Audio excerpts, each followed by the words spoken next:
Tonight, we salute America's veterans. It was the horror of the 9/11 attacks that inspired Kyle Toto to join the military. He served in Afghanistan.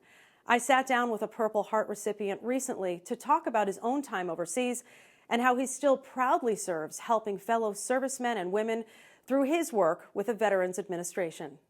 Support for the Veterans Coming Home Project on Connecting Points is provided by Pride Stores, proud to support the Veterans Coming Home Project and Stories of Service on WGBY. Our mission is quite simple. It's to serve everyone that's served in the United States military, specifically on the healthcare side, to provide them all the healthcare benefits that they've earned and deserve. And you've talked about you have some challenges as far as reaching out to vets who might think that they don't qualify for services. Can you talk about that? Yeah, we do. And I think a lot of it comes from the military mentality of take care of someone else before me, or being a leader and not wanting to ask for help. A lot of people think that the VA is only for severely wounded veterans or really poor veterans. But in actuality, the VA serves almost every veteran. And we do everything from a flu shot to brain surgery. We're a full-fledged hospital system that can provide anything that a veteran would need. Tell me a little bit about your background. I know that you're a fourth-generation Army. Correct. You were in high school when 9/11 happened, and that changed you. Tell me about that. Yeah, I was a senior in high school when 9/11 happened, kind of already on the college track, but, really was touched by it. I knew when it happened my life was going to change. I just knew it. But I did go to college first, and then after graduating from college, I kind of fulfilled that dream that I always had of joining the military, and I joined the Army in 2008. And that was during a time when the public opinion was, well, we shouldn't be there. Yeah, it was not a popular time. It wasn't a popular time. So, but you still felt strongly to do that. Why? Yeah, I mean, I wanted to be able to, be, in my older years to tell my grandchildren that, 9/11 happened, and I went and I served afterwards, and with the hope of, protecting everyone at home and making the world a safer place. Where did you serve? So I served in a couple different places stateside, Fort Jackson, South Carolina, Fort Bragg, North Carolina, Fort Polk, Louisiana. I did a humanitarian mission to Mozambique in Africa, and I also served a year in Afghanistan. Okay, where you earned a Purple Heart. Can you tell me the circumstances? Yeah, I mean, it's one of those things where it was kind of the fog of war, and we were in a firefight. We were in Kandahar, so that was the birthplace of the Taliban, where Mullah Omar was born and raised and pretty much launched the Taliban. So it was a pretty kinetic area, and we were in a firefight on June 18th, 2011. I'll never forget it. And we were three of us that I served with were too close to a grenade blast, and we suffered mild and traumatic brain injuries from that. And you had been telling me before our interview that afterwards you received services through the VA. Right. Tell me how critical that was for you. The VA changed my life. Completely for the better. If you're an Iraq and Afghanistan veteran, there are teams that will help you, teams of social workers that will help you apply for the healthcare benefits. They'll fill out the paperwork for you. They'll help you if you have a disability rating. They'll help you with your home loan guarantee if you want to try to buy your own home through the VA. And it kind of cuts out that bureaucracy that people are afraid of. Now that you've served and you're back and you're working again, does it frustrate you at all when you look at the situation in the Middle East? You have ISIS on the march in Iraq. You have the Taliban making gains in Afghanistan. Is that hard for you? It's extremely hard. It's hard, too, because I don't know all the information that maybe the president is getting from the Pentagon. I have a lot of friends that served in Fallujah, a lot of Marines.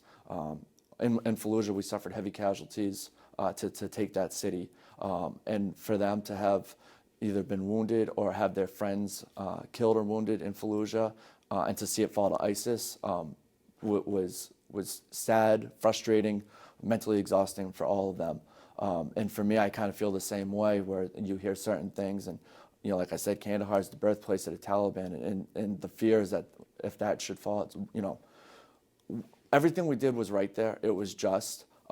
There are bad guys that need to be eliminated, and there are people that need liberties women couldn't even walk outside. We were doing the right thing. You don't regret your decision? Right. No. I have absolutely no regrets. But to know that all that work that we did and you know, the sweat and blood that we shed there for them could be lost is sad and frustrating. And that has to be part of the work at the VA to help people who are transitioning back to civilian life? Yeah, you know, when I was in the Army, we joked about it. We said we weren't a nation at war, we were an army at war.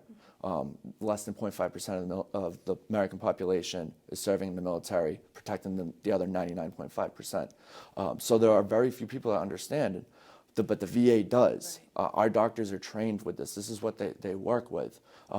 So they know the specific issues that we had. Either it was burn pits, or for Vietnam veterans, it's Agent Orange.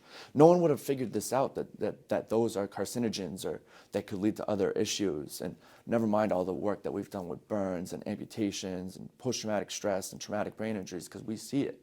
Right. And our doctors are the best at it, and we have the most state-of-the-art equipment to deal with it. And you don't have to re-explain yourself, like, because people already understand where you've been. Right, right. And something that you won't find a lot at the VA is someone that hasn't served saying, I understand what you served in. We have a lot of veterans that are doctors and nurses and healthcare staff, or they have a very close connection to veterans. A lot of them have a drive to be working for veterans.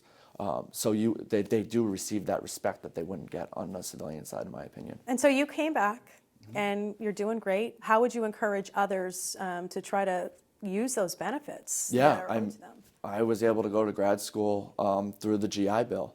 And it goes back to what I said before, where a lot of veterans have that mentality, I'm a leader, there are other people that need more help than me. That's just what it's ingrained in us as leaders, as you know, sergeants or officers or even lower enlisted, that you take care of everyone else before you. But it's okay, there's no dishonor in advancing your own career by getting a master's degree or an undergrad, or we do a lot of stuff with trades. If people want to learn a trade, they can go through the VA, and help fund that.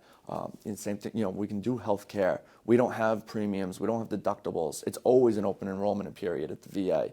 So it's okay. These are earned benefits. Right. A lot of times when people went to the recruiter had a sign that said free tuition. So part of the reason that people join are for these benefits that the VA provides.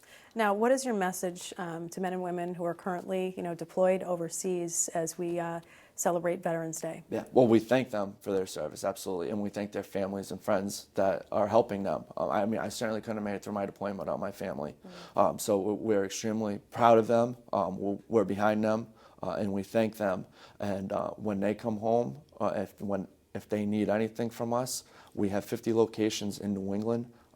Please come and talk to us. We're more than willing to help. There are plenty of people like me that will hold their hand right through the process and make it nice and easy and get them squared away. And your message to the rest of us, what is our job, not just on Veterans Day, but every day moving forward? Right, yeah. Veterans Day isn't just a time for a car sale. It should be every day. This is the day to thank veterans, first and foremost. Memorial Day is often confused with Veterans Day. Memorial Day is for the fallen. Right. That's where we honor them. Don't thank a veteran on Memorial Day. Thank them on Veterans Day. And it is anyone that put... And every day. Right. But anyone that put the uniform on and raised their right hand, they were willing to do any sacrifice that was necessary for the United States. And this is just a little way to appreciate that and thank them and show our solidarity with the people that ensure all the freedoms that we enjoy in America. Well, Kyle, we appreciate you, and thank you so much for your service and joining us. Thank you. I really appreciate it. Thank you.